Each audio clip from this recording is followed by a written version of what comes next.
Meron lang po akong gustong i-correct dun sa dating pinapakain natin. Nakapag-research po ako, nakapag-alaman po yung dating pinahalo natin sa kanila, yung mga cassava leaves. Pwede po pala yun, pero hindi po pwedeng madalas. Sabi po sa na-research ko, pag madalas po natin pinapakain yun ay mag-build up po yung toxins o parang cyanide na lason sa cassava. Kaya pwede pong yung katulad pong ginawa natin, hindi naman masyado madalas, pero at least po nalaman natin ngayon na hindi po pwedeng maging madalas pala yun. Pwedeng maging cyanide, maging lason po.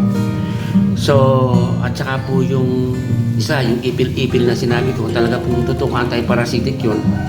Nakakapurga, talagang toxin pala yun, kaya pala ilalabas na yung bulati. Kaya na talaga po lang, hindi rin siya pwedeng madalas. Minsanan lang o madalang na occasionally pag gusto natin silang purgayin. Pero huwag po natin isasama pala sa mga daily diet nila itong mga to sa araw-araw. Magiging toxic sa kanila. So yun lang po ang gusto kong i-correct. Yung pong cassava leaves, minsan lang natin pakain. O ngayon po, hindi ko na sila pakakainin.